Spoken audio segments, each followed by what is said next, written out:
Okay, guys, let's talk about something really interesting. About bloodlines that most people never think about. But I do. What if the story of the Anunnaki, the fallen angels, and the Garden of Eden are actually describing the same genetic event? Here is part 1 of the Rh negative bloodline and how it correlates to the fallen angels and the Anunnaki. In ancient astronaut theories, the Anunnaki came to Earth and began experimenting with human DNA. But here's where it gets interesting. The earliest pure human bloodlines, according to this theory, were the Rh negative bloodlines. A negative, B negative, and AB negative. These lines were the first pure human bloodlines on Earth. Later on, genetic modification occurred, where outside beings allegedly mixed human DNA with primate genetics. That's where the rhesus factor comes in.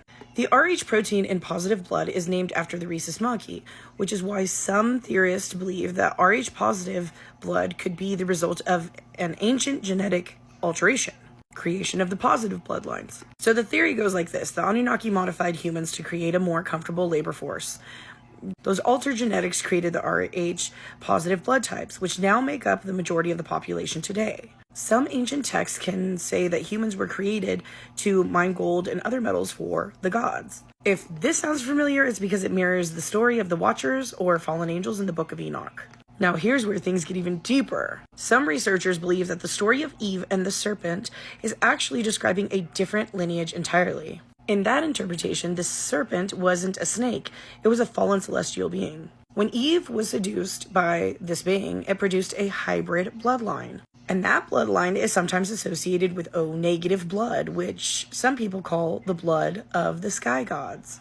This theory also tries to explain the story of Cain and Abel. Abel represents the original human line. Cain represents the hybrid line, which is why some interpretations say that Cain carried the blood of the gods, and why that conflict between the bloodlines show up in ancient myths across cultures.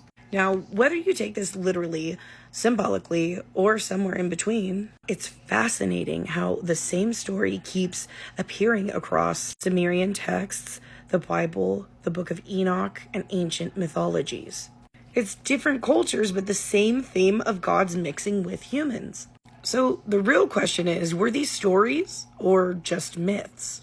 Or were they ancient people that were trying to explain genetic events that they didn't fully understand? All right, so here is a breakdown of how genetic tinkering happened according to these texts. You have the source, divine creator, and you have the two angelic lines. One being the fallen angels, which are the Watchers, and then the seraphim were the ones who created the A negative, B negative, and AB negative.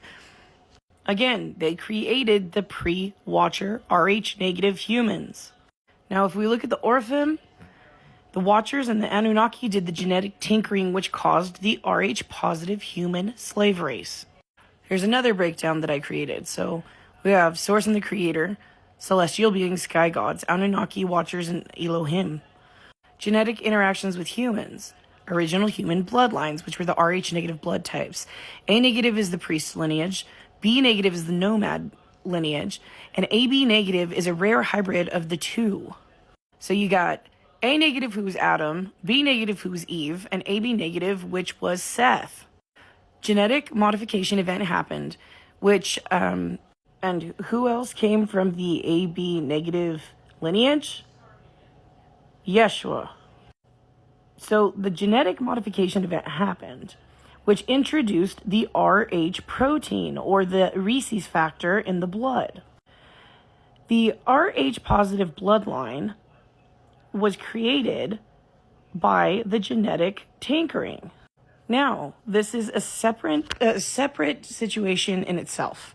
Okay, we have to go to the beginning of Adam and Eve in the garden. Eve was in the garden and was beguiled by a serpent. Beguiled in Hebrew text means seduced. And if we think about this situation and the serpent also being the fallen angels, the fallen angel, or, one of the sky gods, seduced Eve and created the O negative bloodline, which is where we get Cain's bloodline. Hence the story of the Cain narrative in certain esoteric interpretations. We have to remember the story of Cain and Abel. Well, hold on, let me back up real quick. So we have to understand that the sin that happened in the garden was that Eve was not enticed by an apple, but this fallen angel seduced her. So now back to Cain and Abel. Cain killed Abel. Why? Because the sin was created in the garden. She slept with a fallen angel, an O negative, which is how that lineage has continued. And when you mess with God's creation, you have these Nephilim beings, half human and half alien. Every video I gotta say this. No one is better than the next person. I don't care what your lineage is. I don't care what your race is. And I don't really care about your negative opinion.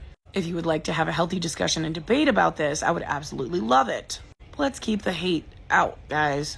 I also want to make it abundantly clear that anyone can be saved through Christ consciousness alone. Like, I'm gonna fall for more?